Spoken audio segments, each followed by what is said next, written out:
జై శ్రీమన్నారాయణ. అందరికీ నమస్కారం. ద వేదాంత టీవీ ఛానల్కి స్వాగతం. మనము 12 మంది ఆళ్వారుల్లో ఒక్కొక్క ఆళ్వార్ గురించి తెలుసుకుంటూ వస్తున్నాం. ఈరోజు ఒక మహానుభావుడైనటువంటి భక్తిలో పతనమైన తర్వాత మళ్ళీ శరణాగతి వరకు వచ్చినటువంటి ఒక ఆళ్వార్ గురించి తెలుసుకుందాం. ఆయనే తొండరడిప్పొడి ఆళ్వార్. భక్తి పక్షాత్తాపం శరణాగతికి ప్రతీక తొండరపొడి ఆళ్వార్.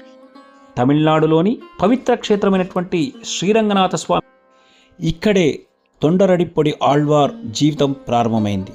ఆయనకు శ్రీరంగనాథుడే ప్రాణం. ప్రతిరోజు తులసి మొక్కల్ని పెంచడం, వాటి మాలలుగా తయారు చేసి రంగనాథునికి సమర్పించడం, ఇదే ఆయన జీవన ధ్యేయం. భక్తి అంటే పెద్ద యజ్ఞాలు కాదు, చిన్న సేవల్లోనే ఉన్నటువంటి శ్రద్ధే భక్తిగా ఈ యొక్క ఆళ్వార్ చెప్తారు. కానీ ఈ యొక్క ఆళ్వార్ గారు ఒక స్త్రీ మోహంలో పడి ఆళ్వార్ భక్తి మార్గం తప్పిందని, సేవ తగ్గిందని, అహంకారం కూడా పెరిగిందని చెప్తారు.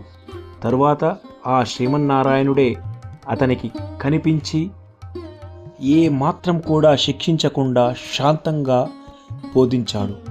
ఆళ్వార్ హృదయం కరిగింది, పక్షాతాపంతో కన్నీళ్లు కారాయి. ఇక్కడే జన్మించింది శరణాగతి. నాలాయిర దివ్య ప్రబంధంలో ఈ ఆళ్వార్ గారు రచించినటువంటి తిరుప్పల్లి ఎలుచి అని ప్రభాత సమయంలో రంగనాథుణ్ణి లేపే దివ్యగానం. ఈ పాశాలు నేటికి ఆలయాల్లో మారుమోగుతున్నాయి. ఈ యొక్క ఆళ్వార్ శరణాగతి తత్వం ఏం చెప్తుందంటే, తిరుమాలై అనే గ్రంథంలో ఆళ్వార్ చెబుతారు, నీ పాదాలే నాకు శరణ్యం, ఇదే వైష్ణవ ధర్మ సారాంశం అని.